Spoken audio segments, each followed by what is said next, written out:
বাণীপীঠ শিক্ষাঙ্গনের উপস্থাপনায় আরও একটি গুরুত্বপূর্ণ সাজেশনের ক্লাসে স্বাগত জানাচ্ছি সকল ছাত্রছাত্রীকে।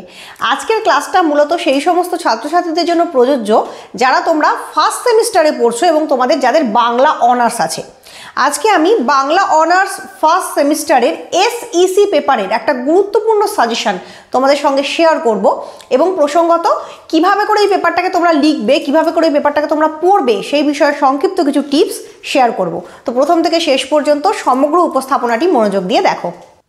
তো তোমরা নিশ্চয়ই এতদিনে জেনে গেছো যে তোমাদের এই SEC পেপারে তোমাদের 15 নম্বরের 3টে প্রশ্নের উত্তর দিতে হবে এবং 5 নম্বরেরও 3টে প্রশ্নের উত্তর তোমাদের পরীক্ষায় লিখতে হবে এবং তার সঙ্গে 1 নম্বরের 15টি প্রশ্নের অ্যান্সার তোমাদের করতে হবে। তো এই যে 15 নম্বরের 3টি প্রশ্ন থাকবে, এই 15 নম্বরের প্রশ্নের মধ্যেও কিন্তু 10 + 5 বা 5 + 10 এরকম ভাগ করে প্রশ্ন আসতে পারে। তো আজকে আমি 15 নম্বরের গুরুত্বপূর্ণ প্রশ্নগুলো প্রথমে বলছি, তারপরে বলবো 5 নম্বরের গুরুত্বপূর্ণ প্রশ্ন। তো প্রত্যেকে খাতা পেন নিয়ে বসো এবং গুরুত্বপূর্ণ প্রশ্নগুলো অবশ্যই খাতায় লিখে নাও এবং এই প্রশ্নগুলো পরীক্ষার জন্য তোমরা কিন্তু রেডি করে যাবে। তো প্রথমেই আমি তোমাদের সঙ্গে শেয়ার করব 15 নম্বরের বড় প্রশ্নের জন্য তোমরা কি ধরনের প্রশ্ন রেডি করবে। তো সেই বিষয়গুলো এখন মনোযোগ দিয়ে শুনে নাও। গ্রন্থ সম্পাদনার পদ্ধতি সম্পর্কে আলোচনা করো। একটি গ্রন্থ সম্পাদনায় সম্পাদকের ভূমিকা আলোচনা করো। এই প্রশ্নটি খুব গুরুত্বপূর্ণ প্রশ্ন। তোমাদেরকে গুরুত্বপূর্ণভাবে সম্পাদকের কাজ, তার দায়িত্ব, তার ভূমিকা বা কিভাবে তিনি একটি গ্রন্থকে সঠিকভাবে সম্পাদনা করেন এই পদ্ধতিগুলো জেনে রাখতে হবে। তাহলেই এই জায়গা থেকে যে কোনো প্রশ্ন এলে তোমরা অ্যান্সার করতে পারবে। নেক্সট চলে যাব 2 নম্বর প্রশ্নে। পাণ্ডুলিপি কাকে বলে? পাণ্ডুলিপির শ্রেণীবিভাগ করো। একটি গ্রন্থ প্রকাশের জন্য সার্থক পাণ্ডুলিপিতে কোন কোন বিষয় থাকা প্রয়োজন? এই প্রশ্নটাও খুব গুরুত্বপূর্ণ। তার সঙ্গে তোমরা করবে একটি সার্থক পাণ্ডুলিপি লেখার নিয়ম কি। প্রসঙ্গত বলে রাখি, তোমরা যারা আমার কাছে অলরেডি পড়ছো অনলাইন এবং অফলাইন মোডে তারা জানো এই প্রত্যেকটি টপিকের যথাযথ নোটসপত্র আমি তোমাদেরকে অলরেডি সরবরাহ করে দিয়েছি এবং বলে দিয়েছি যে কিভাবে লিখতে হবে। যারা প্রচুর পরিমাণে পরীক্ষার আগে ফোন করছো, আমার কাছে হেল্প চাইছো, নোট চাইছো, তাদেরকে বলছি যে তোমরা এই পরীক্ষার শেষ মুহূর্তে কল না করে বা সাহায্য না চেয়ে একদম সেশনের শুরু থেকে ভর্তি হতে পারো বাণীপীঠ শিক্ষাঙ্গনে। আমাদের তরফ থেকে অনলাইন এবং অফলাইন 2 ধরনের ক্লাসই প্রোভাইড করা হয় এবং আমাদের সঙ্গে অনলাইন ক্লাসে যুক্ত রয়েছে সমগ্র ক্যালকাটা ইউনিভার্সিটির আন্ডারের প্রায় 50 থেকে 70টিরও বেশি কলেজের ছাত্রছাত্রীরা। তো তোমরাও আমাদের সঙ্গে সরাসরি যুক্ত হতে পারো। আমাদের সঙ্গে সরাসরি যুক্ত হলে তোমরা যে সুবিধাগুলো পাবে সেটা হচ্ছে প্রত্যেকটা টপিকের ধরে বোঝানোর ক্লাস পাবে এবং প্রত্যেকটা টপিকের সাজেশন ওয়াইজ নোটসপত্র পেয়ে যাবে, যেটা একদমই সহজ সরল ভাষায় লেখা এবং তোমাদের যেটা মুখস্থ করতে বা পড়তে খুব সুবিধা হবে। তো সেকেন্ড সেমিস্টারে ভর্তির জন্য অলরেডি নাম লেখানো শুরু হয়ে গেছে। নিচে দেওয়া নাম্বারে বা স্ক্রিনে দেওয়া নাম্বারে তোমরা অবশ্যই হোয়াটসঅ্যাপ করো বা কল করো, করে নিজেদের নাম লিখিয়ে নাও সেকেন্ড সেমিস্টারে পড়ার জন্য।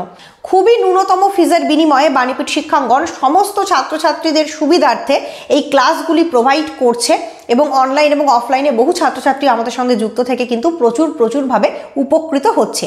তো তোমরাও যারা আমাদের সঙ্গে যুক্ত হতে চাইছো অবশ্যই ফোন করে নাম লিখিয়ে রাখো এবং সেকেন্ড সেমিস্টারের শুরু থেকে যুক্ত হও, যাতে করে পরীক্ষার আগে গিয়ে তোমাদের এইভাবে ফোন করে সাহায্য চাইতে না হয়।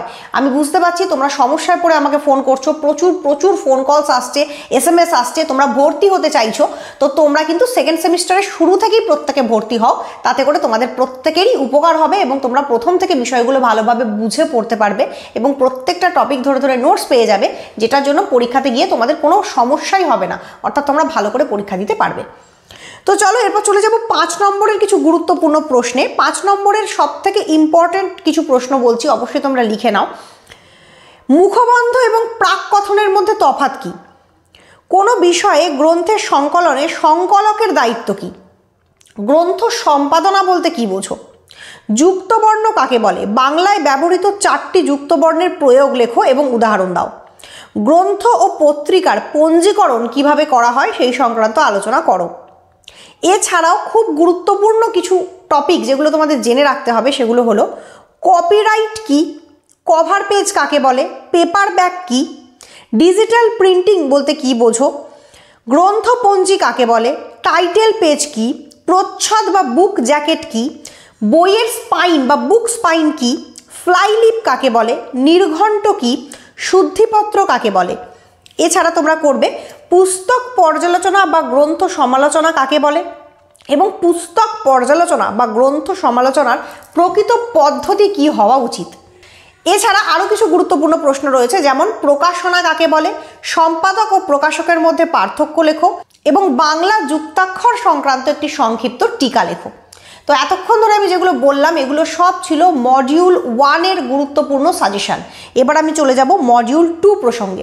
মডিউল 2 থেকে যে গুরুত্বপূর্ণ প্রশ্নগুলো তোমরা করবে সেটা হলো বাংলা বানান ভুলের কারণ ও তার প্রতিকার আলোচনা করো, পশ্চিমবঙ্গ বাংলা একাডেমির বানান বিধি আলোচনা করো, কলকাতা বিশ্ববিদ্যালয়ে বাংলা বানানের ক্ষেত্রে কি কি নিয়ম বহাল রেখেছে আলোচনা করো। এক্ষেত্রে তোমরা 5 নম্বরের প্রশ্ন হিসেবে যেগুলো করবে, যেগুলো খুব গুরুত্বপূর্ণ, সেগুলো হলো হ্রস্ব ই এবং দীর্ঘ ই এর ব্যবহার, হ্রস্ব উ এবং দীর্ঘ উ এর ব্যবহার, বর্গীয় জ এবং অন্তস্থ জ এর ব্যবহার, বয়শূন্য র এবং ডয়শূন্য র এর ব্যবহার, কয় হ্রস্ব ইকার কি এবং কয় দীর্ঘ ইকার কি এর ব্যবহার বিধি, বিসর্গের ব্যবহার বিধি, দন্ত ন এবং মূর্ধন্য ন এর ব্যবহার বিধি, দন্ত স, তালব্য স এবং মূর্ধন্য স এর পৃথক পৃথক ব্যবহার বিধি, খণ্ডিত ত এর ব্যবহার বিধি। এরপর আমি যে প্রশ্নগুলো বলবো সেগুলো হচ্ছে মডিউল 3-র প্রশ্ন।